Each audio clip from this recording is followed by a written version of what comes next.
Videos बनाऊंगा, 10 से 15 videos में बनाऊंगा, वो आपके लिए काफ़ी होगा दोस्तों।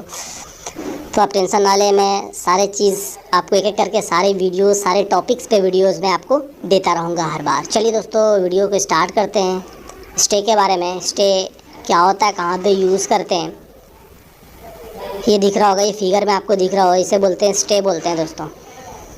अब देखेंगे स्टे कहाँ पे यूज़ करते हैं, क्यों यूज़ करते हैं, क्या क्या मटेरियल लगे होते हैं, ये सारे चीज़ें आपको क्लियर करेंगे। बहुत ही अच्छा टॉपिक है और बहुत ही ईजी टॉपिक्स भी है, आप आसानी से सीख जाओगे कि क्या क्या मटेरियल्स लगते हैं। चलिए दोस्तों, स्टे का यूज़ करते हैं फॉर सपोर्टिंग द पोल। पोल को सपोर्ट करने के लिए हम लोग क्या करते हैं, स्टे का यूज़ करते हैं। चलिए देखते हैं कैसे स्टे जो है हमारा पोल को सपोर्ट करता है। ये आपको डिस्ट्रीब्यूशन ट्रांसफार्मर दिख रहा होगा, DTR स्ट्रक्चर है ये आपका। यहाँ से आपकी LT जा रही है, लो टेंशन लाइन जा रही है, 230 या 440 की लाइन जा रही है। चलिए देखिए दोस्तों, यहाँ पर ये लाइन जा रही है, यहाँ से आपका टर्न हुआ, फिर यहाँ तक टर्न हुआ। तो स्टे कहाँ पे यूज़ करते हैं, पहला चीज़ स्टे क्यों यूज़ करते हैं, ताकि वो हमारे पोल को सपोर्ट करे। सपोर्ट कैसे करेंगे और कहाँ पे यूज़ करेंगे, ये सब सारी चीज़ें आपको क्लियर हो जाएगी। ये देखिए, आपकी यहाँ से लाइन सीधा गई, उसके बाद आपकी टर्न हुई, फिर यहाँ से भी टर्न हुई। तो मैं स्टे कहाँ पे यूज़ करूँगा, एक इंड पोल पे यूज़ करूँगा, और जहाँ पर आपका पोल एंगल लेगा या लाइन आपको टर्न होगा। जैसे कि आपका इंड पोल, इस लाइन के लिए इंड पोल कौन सी हो गई, ये वाली, तो यहाँ पर स्टे लगाएंगे। स्टे कहाँ पे लगाएंगे, ये जो कंडक्टर जा रही है इसकी जस्ट अपोजिट लगाएंगे। अपोजिट क्यों लगाएंगे, ये देखिए आपका पोल है, ठीक है, यहाँ पर आपकी कंडक्टर जा रही है, तो ये क्या हो रहा है, सपोज़ इस पोल को क्या हो रही है, कंडक्टर इधर खींच रही है एक तरह से। अब देख लो आप, इसे इधर ही इसकी टेंशन लग रही है, तो इससे क्या होगा, ये पोल इधर गिर सकती है, झुक सकती है। अगर इसके अपोजिट जस्ट लगा दें हम स्टे यहाँ पर अपोजिट, तो क्या होगा, ये आपका पोल बैलेंस हो जाएगा, ठीक है, क्योंकि इधर एक तरफ से ही इसका टेंशन लग रहा है, तो ये अनबैलेंस हो जाएगा, ये इस साइड ही झुक जाएगा या गिर जाएगा। और इधर स्टे लगा देंगे तो ये आपका पोल आपका बैलेंस में रह जाएगा। उसके बाद टर्न पे कहाँ पे लगाएंगे, आप सब देखिए, आपको यहाँ पर स्टे नहीं चाहिए, क्योंकि यहाँ पर ना तो आपकी लाइन टर्न हो रही है, ना ही आपकी इंड है, ये भी ना टर्न हो रही है ना इंड है, मगर इस पोल पे, इस चौथे वाले पोल पे, मतलब यहाँ पर आप स्टे नहीं लगाओ, यहाँ पर भी नहीं लगाना, यहाँ पर भी नहीं लगाना, यहाँ पर लगाएंगे। क्यों लगाएंगे, ये देखिए, ये पोल है, यहाँ कंडक्टर आपकी इधर जा रही है, इधर जा रही है, तो क्या होगा, सपोज़ इस पोल पे इधर टेंशन लग रहा है, इधर टेंशन लग रहा है, तो क्या होगा, ये ना तो ये पोल इधर झुकेगी, ना ये इधर झुकेगी, एक इधर झुकेगी, इधर झुकेगी। सपोज़ ये आदमी है, एक आदमी इधर खींचेगा इसको, अगर ये इधर खींचेगा तो क्या होगा, ना ये इसके पास जाएगा, ना इसके पास जाएगा, जाएगा किधर, ये इधर चला जाएगा, इस साइड झुक जाएगा ये, तो ये झुक सकता है या गिर भी सकता है। तो हम लोग क्या करेंगे, इधर अगर हम स्टे लगा देते हैं तो क्या होगा, आपका बैलेंस हो जाएगा। क्योंकि आप ये तो अगर इधर से लग रहा है, इधर से भी लग रहा है, तो ये क्या होगा, इधर झुकता या गिर जाता। अगर यहाँ पर लगाती है, आपको क्या कर दिया, बैलेंस कर दिया, आपको इस पोल को बैलेंस कर दिया। तो आप समझ गए ये कैसे आपको पोल को सपोर्ट करता है स्टे, आपको गिरने नहीं देगा, झुकने नहीं देगा। ये कहाँ पे लगाते हैं, इंड पोल पे लगाएंगे और टर्न पे। यहाँ पर भी देखें आप, इधर कंडक्टर जा रही, इधर कंडक्टर जा रही, तो क्या होगा, ये पोल इधर झुक सकती है इस साइड, या आपकी गिर सकती है, तो इसके जस्ट इधर अपोजिट में लगा देंगे, इधर लगा देंगे, तो क्या होगा, आपका ये बैलेंस में हो जाएगा। समझ में आ गया, स्टे क्यों यूज़ करते हैं, सब पोल को सपोर्ट करने के लिए यूज़ करते हैं, कहाँ पे यूज़ करते हैं, इंड पे करते हैं, और जब आपकी लाइन टर्न होगी तब, ठीक है। चलिए, नॉर्मली हम लोग दोस्तों 2 तरह का स्टे यूज़ करते हैं, नॉर्मल स्टे, एक फ्लाई स्टे। नॉर्मली हम लोग जो स्टे जो देते हैं दोस्तों, वो 2.5 से 3 मीटर के गैप में देते हैं। ये स्टे जो दिख रही है यहाँ पे, ये पोल से आपका यहाँ पर, यहाँ से लेके यहाँ तक जो डिस्टेंस होना चाहिए आपको दिख रही होगी, स्टे वायर बोलते हैं इसको। तो ये स्टे वायर यहाँ से लेके यहाँ तक कितना होना चाहिए, 2.5 से 3 मीटर का गैप होना चाहिए। अगर कहीं कहीं पे आपको 1 मीटर ही पड़ जाए, मान लो ये वॉल जो दिख रहा है, ये बाउंड्री जो दिख रही है, सपोज और ये नज़दीक रहता है, या पोल यहाँ पर आपका गड़ा रहता है 1 मीटर के आसपास, तो आप स्टे नहीं दे पाओगे, क्योंकि मुझे कितना चाहिए, 2.5 से 3 मीटर चाहिए। नॉर्मल स्टे को लो, नॉर्मल स्टे को इरेक्ट करने के लिए हमें 2.5 से 3 मीटर चाहिए। तो अगर नहीं है तो हम ये फ्लाई स्टे यूज़ करेंगे। ये आपका 1 मीटर, आधा मीटर, 1.5 मीटर, 2 मीटर के आसपास ये फ्लाई स्टे का यूज़ करेंगे। अगर आपके पास, कहने का मतलब फ्री स्पेस है, मान लो यहाँ पर आपको दिख रहा कि बहुत सारा स्पेस है, आप तो ये नॉर्मल स्टे यूज़ करेंगे, और जहाँ पर आपका कम स्पेस हो वहाँ पर हम फ्लाई स्टे यूज़ करेंगे। चलिए दोस्तों, हम अब देखेंगे स्टे के लिए क्या क्या मटेरियल चाहिए। ये सारे मटेरियल चाहिए, स्टे क्लैम्प चाहिए, टर्न बकल चाहिए, आई चाहिए, गन इंसुलेटर चाहिए, थिम्बल चाहिए, एरोड या एंकर रॉड चाहिए, एंकर प्लेट चाहिए, और स्टे वायर चाहिए। ये सब सारी चीज़ें जब मुझे एक कंप्लीट स्टे को स्टैंड कराना हो तो मुझे ये सारे चीज़ें मटेरियल्स चाहिए। चलिए हम लोग फिगर के माध्यम से समझेंगे, सारे मटेरियल्स को हम लोग फिगरली देखेंगे कि किसे क्या बोलते हैं, उसके बाद कहाँ पर लगता है और क्यों लगता है। ठीक है, ये देखिए सबसे पहले हम लोग देखेंगे टर्न बकल बोलते हैं। ये देख लीजिए ऐसे क्या बोलते हैं, टर्न बकल बोलते हैं। अब देखिए यहाँ पे क्या, ये क्या है आपका आई वोल्ट है ये आपका। अब ये आपका क्या हो गया, टर्न बकल, और ये आपका आई वोल्ट हो गया। तो यहाँ पर एक होल्स रहते हैं, ये इसके अंदर जाता है, ये नट यहाँ पर 2 नट लगा रहता है। अभी आप दिखेगा, मैं बताऊँगा आगे कि इसका क्या फ़ायदा, टर्न बकल आई वोल्ट का यहाँ पर क्या फ़ायदा होगा। उसके बाद हमें क्या चाहिए, 2 चीज़ देख लिए, टर्न बकल चाहिए, आई वोल्ट चाहिए, हमें थिम्बल चाहिए। थिम्बल ये आपको दिख रहा होगा, थिम्बल चाहिए। और मुझे क्या चाहिए, आई रॉड या एंकर रॉड, ये दिख रहा होगा ये रॉड, ये 1800 mm का होता है। इसका लेंथ देखेंगे तो 1800 mm का होता है। इसे क्या बोलते हैं, आई रॉड या एंकर रॉड। एक होता है एंकर प्लेट, ठीक है, ये क्या होता है, एंकर प्लेट। इसका जो है ये स्क्वायर फॉर्म में रहता है। ये सारे चीज़ जो है गैल्वेनाइज्ड स्टील के बने होते हैं। 200 mm स्क्वायर के फॉर्म में, तो 200 mm का होगा। और इसकी अगर थिकनेस की बात करें, ठीक है, मोटाई की बात करें तो ये कितना होगा, 6 mm। मोटाई इसका कितना हो जाएगा, 6 mm हो जाएगा। ठीक है, उसके बाद हमें क्या चाहिए, गेन इंसुलेटर चाहिए। ये आपको दिख रहा होगा गेन इंसुलेटर। देखें गेन इंसुलेटर कहाँ पर लगाते हैं और क्यों लगाते हैं, इसका क्या फ़ायदा, अगर गेन इंसुलेटर यूज़ कर रहे हैं, नहीं यूज़ करें तो क्या फ़ायदा या घाटा है ना। उसके बाद हमें क्या चाहिए, स्टे वायर चाहिए। स्टे वायर ये आपको दिख रहा होगा फिगर में, ये से क्या बोलते हैं, स्टे वायर बोलते हैं। कौन सा स्टे वायर चाहिए, इसे वो, अगर मुझे स्टे वायर चाहिए तो क्या बोलेंगे, 7/10 SWG चाहिए। वो किसके लिए, LT के लिए, लो टेंशन लाइन के लिए स्टे चाहिए। आपका लो टेंशन लाइन में भी स्टे लगता है, या 11 kV या 33 kV होगा, 33 kV, उसमें भी स्टे लगता है। तो उसमें जब बस चेंजेस क्या होंगे, ये सब वायर जो होंगे थोड़ा अच्छी क्वालिटी की होगी और इसकी हर चीज़ प्रॉपर्टी, डाया, हर चीज़ चेंज हो जाएगा। स्टे अगर LT का स्टे यूज़ कर रहे हैं तो हमें कौन सा चाहिए, कौन सा SWG चाहिए, 7/10 SWG चाहिए। SWG का फुल फॉर्म क्या होता है, स्टैंडर्ड वायर गेज। ठीक है, हम लोगों ने सारे मटेरियल देख लिए, क्या क्या मटेरियल चाहिए, तो हमने फिगरली देख लिया कि किसे क्या बोलते हैं। ठीक है, उसके बाद अब में देखें, टर्न बकल हमने देखा, उसके साथ आई बोल्ट भी देखा, गेन इंसुलेटर देखा। उसके बाद ये आपका क्या हो गया, एंकर रॉड या आई रॉड, ये भी दिख गया आपको। तो कुछ चीज़ें आपको नहीं दिख रही हो, थिम्बल्स कहाँ पे लग होती है, ये देखिए आई रॉड का ये गोल जैसा है, वहीं पर थिम्बल्स लगती है। ठीक है, यहाँ पर थिम्बल्स लगाते हैं।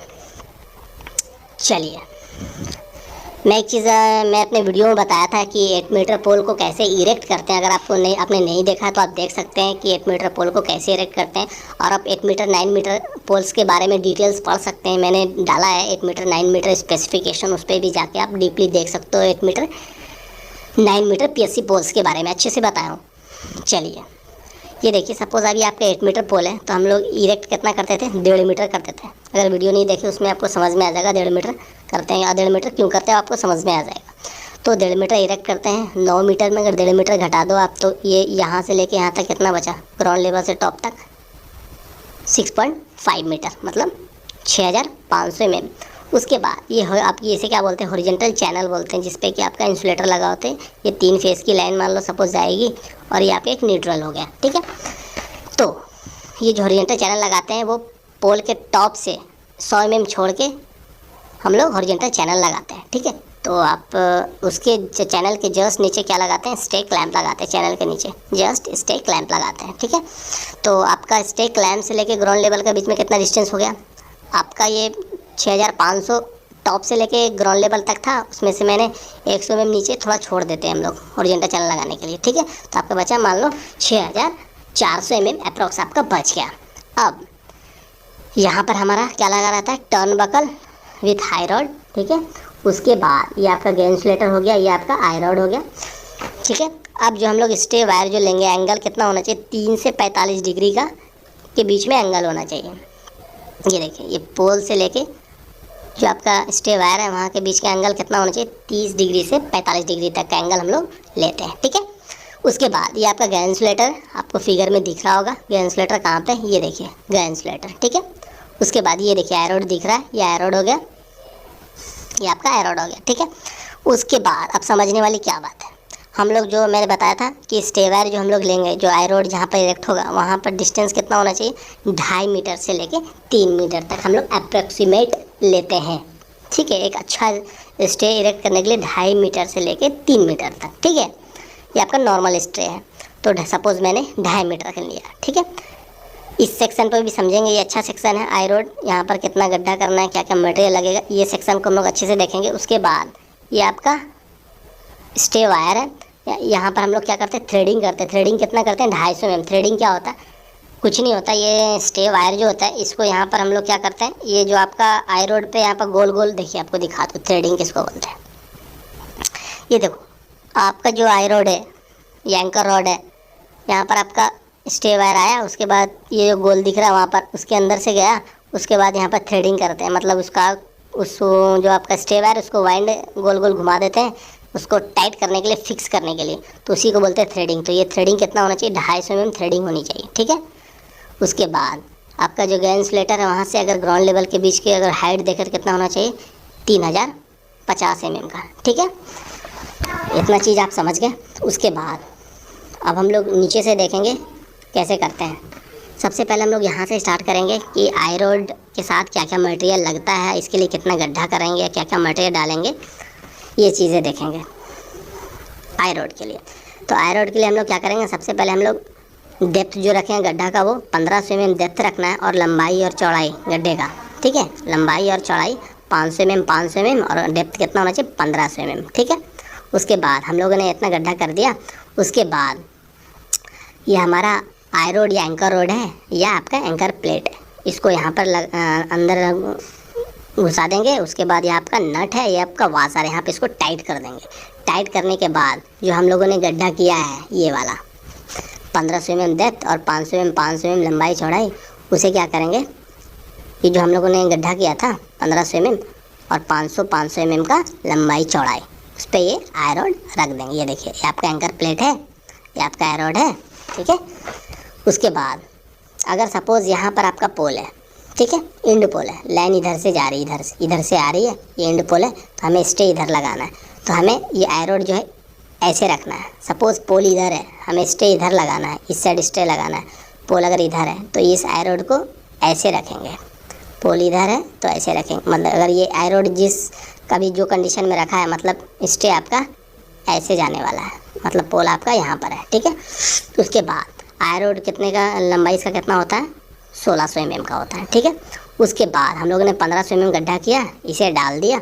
उसके बाद 800 mm ग्राउंड लेवल से, मतलब 800 mm तक हम लोग क्या करेंगे, पीसीसी करेंगे। पीसीसी क्या करेंगे, 1:3:6 रेशियो में पीसीसी करेंगे। पीसीसी मतलब क्या हो गया, आपका मसाला बनाएंगे। किस चीज़ का मसाला बनाना है, रेशियो 1 रेशियो का मतलब हो गया ये आपका सीमेंट हो गया, और यहाँ पर रेशियो 3 क्या हो गया आपका, सैंड हो गया, बालू हो गया, और ये 6 क्या हो गया आपका, गिट्टी हो गया।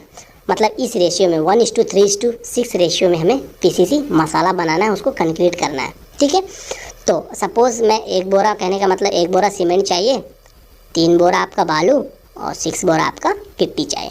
ठीक है, इस रेशियो में, कहने का मतलब इस रेशियो में हमें इसकी पीसीसी करनी है। उसके बाद हम लोग 800 mm तक यहाँ पीसीसी कर देंगे। उसके बाद बाकी जो बचा है वहाँ पर हम लोग जो आपका मिट्टी निकली थी गड्ढा करने समय, उसी को यहाँ पर फिल कर दिए। तो आपका यहाँ तक कंप्लीट हो गया। ठीक है, जैसा कि आपका मैं दिखा दूँगा अभी आपको, ये वाला सेक्शन आपका कंप्लीट हो गया। कौन सा, ये वाला सेक्शन, यहाँ तक हम लोगों ने फिट कर दिया।